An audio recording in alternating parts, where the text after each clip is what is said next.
Hey guys, welcome to my channel. My name is Daisy. For today's video, we are going to be reading my subscribers' scary stories.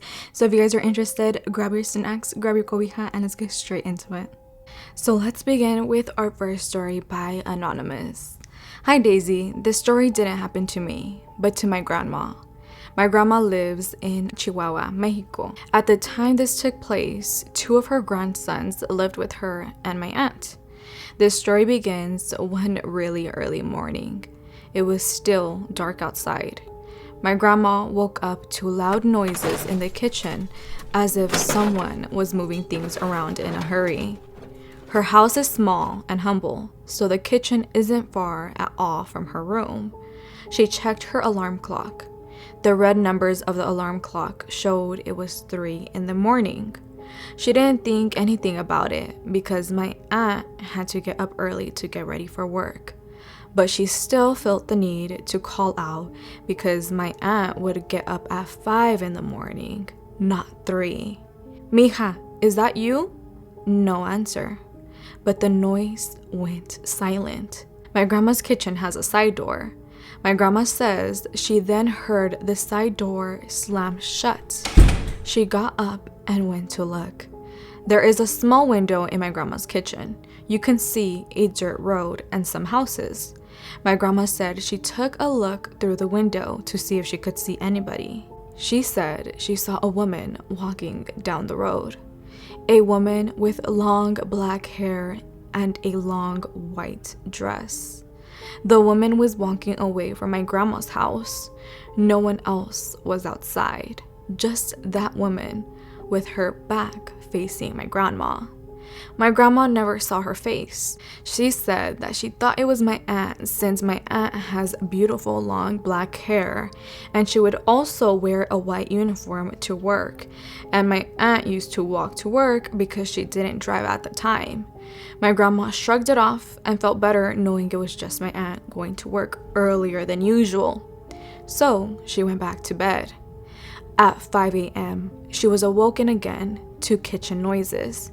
Now who is it? My grandma called out annoyed. It's just me, Mom, my aunt answered back. When my grandma heard my aunt's voice, she quickly got out of bed and went to the kitchen.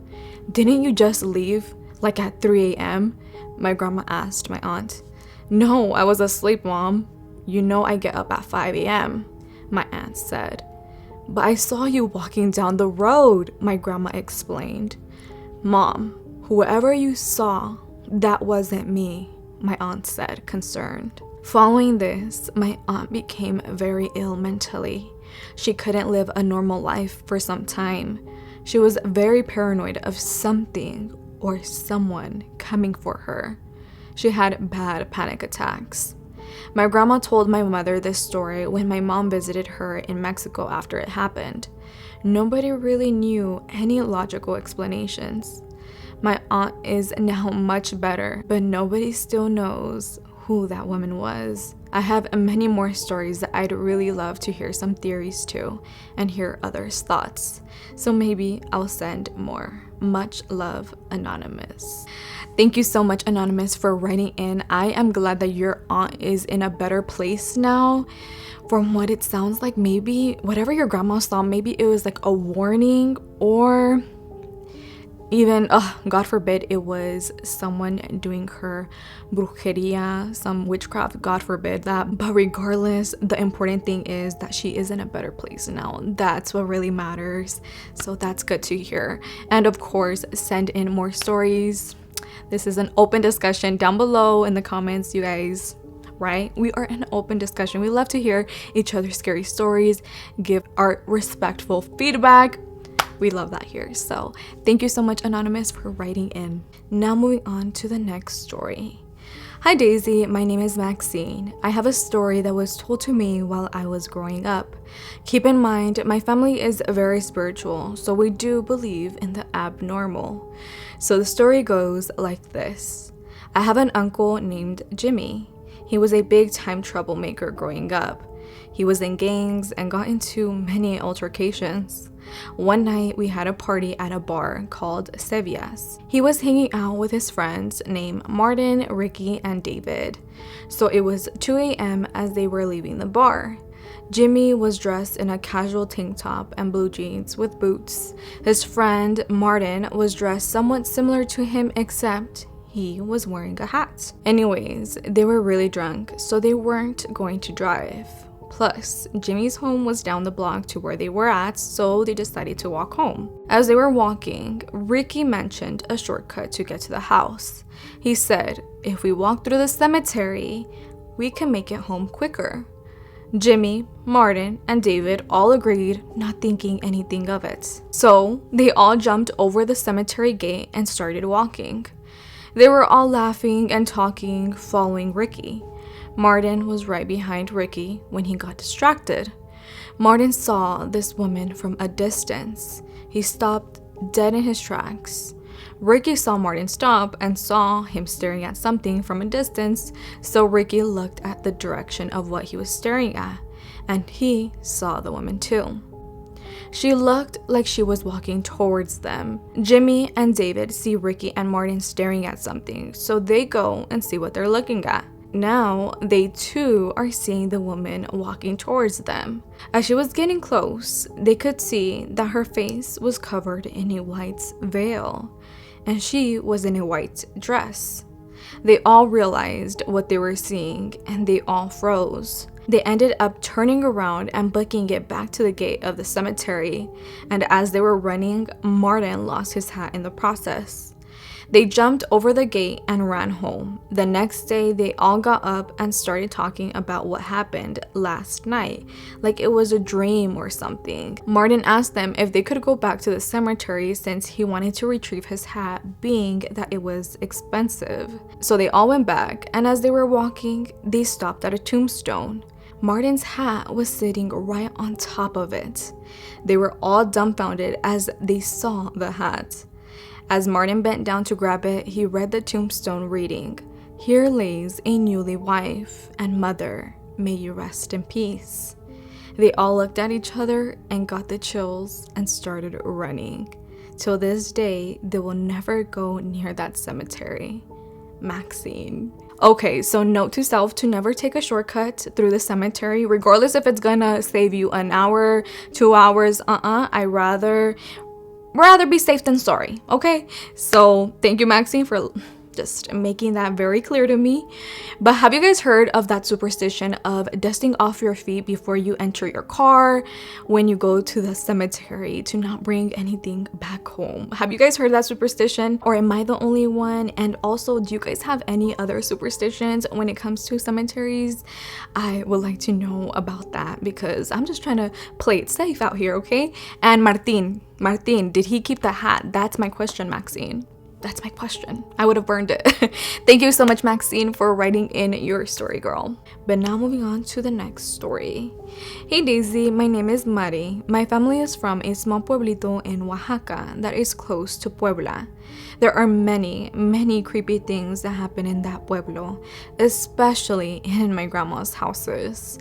This particular story happened to my uncle when he was little, around 13 years old. One night, everyone was sleeping. It was around 3 a.m. when my uncle decided he really had to go use the bathroom.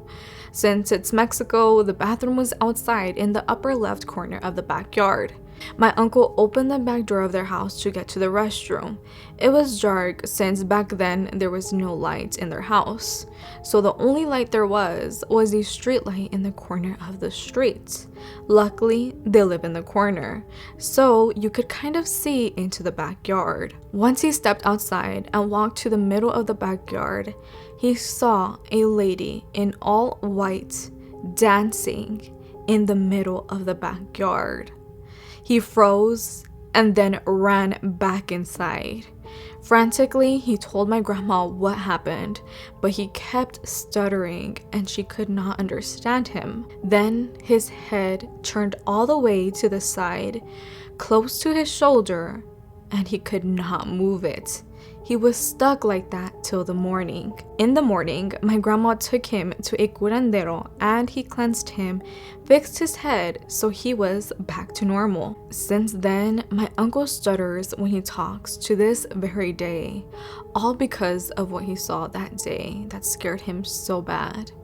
After my uncle saw the lady in white, my grandparents decided to move. They left the house abandoned with nothing inside. But since they moved out, people kept telling them that they kept seeing a lady in all white coming out of their old house around midnight. And even till this day, people around their pueblo keep saying that she comes out of that house and goes into my other uncle's abandoned house. But they never see her come out of my uncle's house. They only see her come out of the house that belongs to my grandparents. Spooky, right? There are many stories like this, even worse, like the story of La Llorona originating there in that pueblo. Let me know if you would want more spooky stories. I could go on and on, but that's it for today. Thank you for reading. No, Mari, thank you. Thank you for writing in your story. Your poor uncle was left traumatized by this encounter with this lady in white. I wonder if this curandero told your grandma who this lady in white was. Why was she dancing? Like, what? Maybe she passed away there. We will never know. We will never know. But once again, Mari, thank you for writing in your story. And of course, feel free to write in the rest. Now on to our next story. Hi Daisy, my name is Amy. My mom had told me an encounter that happened to my uncle. This took place in Michoacán, where my uncle was born, specifically La Magdalena. My uncle and his wife would always argue, causing my uncle to drink. Being that my uncle was drinking, he ended up leaving, slamming the door on his way out. He began to walk away, but keep in mind, it was late at night, around 12. Y en Mexico, they say que a las 12 el diablo te mira. At 12, the devil sees you. My uncle was just walking by his neighborhood until he saw una señora con un vestido blanco, a lady in a white dress. The lady began walking away. He decided to just follow her. Without seeing her face, he followed her to where she was going. She suddenly stopped. My uncle, not realizing that they stopped at a cliff, until the lady turned around and exposed her true self. Whatever this was, wasn't human. It had a horse face with a female body. My uncle got so scared that he started running back home, but the horse started chasing him. He turned to look back, but the horse's face was now a ball of fire. He ran and ran until he got home. His wife asked him, ¿Qué pasó? What happened? My uncle was so scared, but found the courage to tell her. She was like, Ya ves, por andar de borracho, fue el diablo. You see, for being an alcoholic, it was the devil. Till this day, my uncle always gets scared sharing his encounter. I hope you read it, and I'll for sure send more stories from my Hispanic family. Take care, Amy. Thank you so much, Amy, for writing in your uncle's story. Something like this happened to my cousin while he was working in California, but it was known where he was staying. A lot of weird things would appear, like really weird things. And what my cousin experienced, other people had experienced also. Hopefully soon my cousin can share that story with you guys. The way he explains it spooks me to the very core. But Amy, what your uncle, what my cousin experienced, that's something unforgettable. I imagine that's something that you just will never forget, and it will mark your life, hopefully for the better. Hopefully for the better. But thank you so much, Amy, for writing in your story. If you have any more, like you said, please share them, girl. So that was it for today's video. I hope you guys enjoyed. If you guys have any stories, again, please send it in at daicyspooks@gmail.com. I know I sound like a broken record, but just in case you guys want to send in your stories, it's going to be right here on the screen. But other than that, I hope you guys enjoyed, and I'll see you guys all in my next one. Bye.